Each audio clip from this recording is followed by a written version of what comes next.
Hey, this is Kirsten Klug, and I'm here to share just some stories about how I've had to stand up for myself, and things have been not that easy. And I've also helped my clients stand up for themselves, or maybe they've had ideas or frustrations that they shared with me, and I was able to just hold that braver space, is what I call it, that allows us to ask the questions and figure out how to move forward from whatever was is holding them back or or in their stuck in their way, right? And so just this last week, I was at a retreat for brain injuries, for people with brain injuries. I am a person that has a brain injury.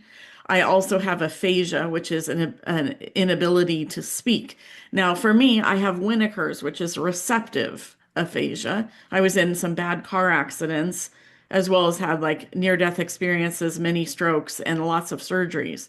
And so all of those things combined caused aphasia.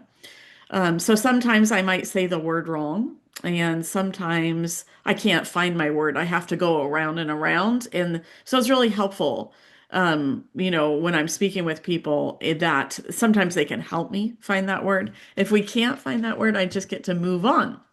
So through this, having a language disability, as well as growing up with this very intelligent mindset, um, that has allowed so many clients to experience, communicate, and develop some incredible programs that have changed our world, right?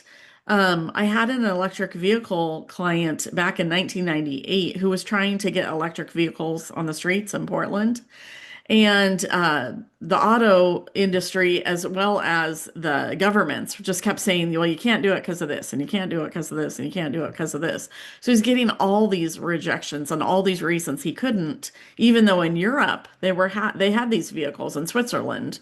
SLM vehicles were, and they were like bikes and vehicles that were on the streets, and their streets were smaller, so maybe they were more accepted. So what I realized is instead of just fighting, right, we needed to create like an educational campaign and go out and talk to others about what the benefits are and how this could benefit an individual and benefit maybe the world in creating some other ways to to commute, right? And so I developed this educational campaign and a brochure and a flyer, and he went out and took them to the SLM vehicles to drag races, and they were totally silent and very fast. He took everything to the automobile industry, and it was not Tesla, so it's not Elon Musk that I worked with, but it was prior to that. And of course, now we have electric vehicles. I remember showing up to another client, Randy Traeger, who did the Traeger grill. And when I met with him in 2012, I think it was, I saw the charging stations and I went, oh my gosh. Because our thought was the only way that these could really survive is to have charging stations, you know. And so, anyway, so that's just one. But I've had clients who were frustrated because there was nowhere to build, so they figured out how to create like the brewery blocks that became the Pearl District, a big part of Portland, Oregon. And that wouldn't have been without me saying, "Hey, what about places that are unbuildable?" Because he was getting frustrated, there's no place to build. All the way to, I coach ski racers, having ski racers not being able to get down the hill. And instead of just looking at the whole hill, what if we just look straight across and you ski straight across? And then what if we ski straight across again? And pretty soon she was down the hill. And then she not only was down the hill, she was able to go and tell her friends and teach them how to get down the hill. So my concepts are not necessarily just one idea. The concepts that I share is I create this braver space for you to be you, for you to achieve what you want to achieve or understand or get to or stand up for yourself. I've had some really big challenges with my disabilities as well as having to stand up. I've had to create meetings so that parents learn about being kind. That was probably one of my hardest meetings.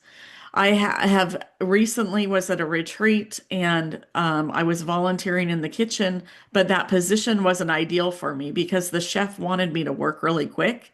She wanted me to eat really quick. She wanted me to walk around in a very slippery kitchen area where I don't have a lot of feeling in my legs, so I can't walk quickly. I need to really think about it.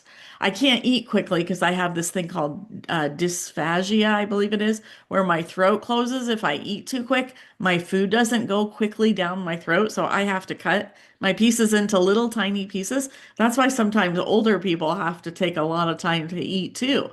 So I had to stand up. It was hard to stand up to that because I had been assigned to volunteer in this position and now I couldn't do it once I got to it.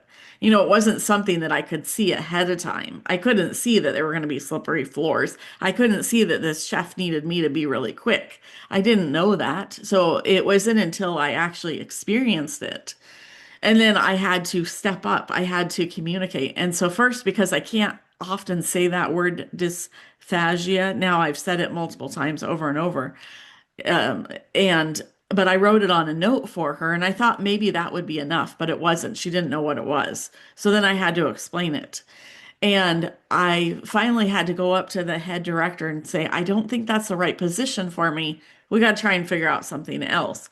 So it was hard. Like everyone was a little bit upset because that's where I was supposed to be, right? And so then when I transitioned into a new position, the people who were to maybe bring me in into that new position were not quite sure what to do because they hadn't, again, planned ahead.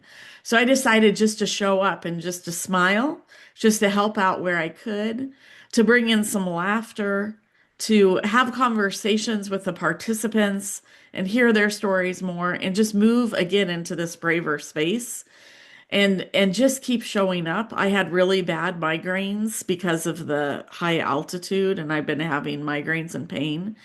And I would often see that I had this fight or flight concept come into my brain, like I wanted to be home.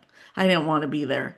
Or that I just wanted to lay down and just like cut myself out of the situation. But I knew that's not where I needed to be because I've known if I just sleep, I wake up feeling crappy still. So instead, I just showed up. I just kept showing up, kept showing up. I ended up making some really, really good friends and laughing a ton and learning so much more about our brains, about our resiliency, about how we can show up for each other, and how to create this braver space.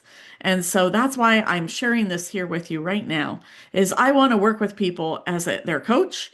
I want to go out and speak at conferences and come into businesses to help people problem solve, whatever the challenges are that you're having or your employees or staff are having, how to live the best life that we can live, whether it's the food that we eat, the conversations we have, how to get some fitness integrated in throughout our life, maybe even adding some breath work or yoga and appreciating, like right now, I was going to go for a hike out in the woods and it's pouring down rain, but I'm going to go anyways. The trees will support me and make it so it's not raining so hard. And so there's always a way to do what you want. And I've also worked with other people who have a more extreme aphasia. They really can't get many words out. And we figured out how can you hold up a notepad?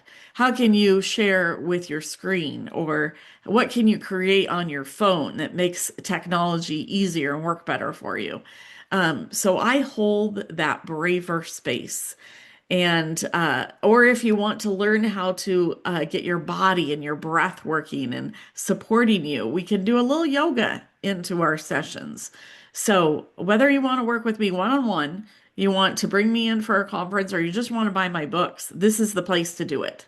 I hope this has helped and inspired you, and you've gotten some kind of concept that you can take forward in your day.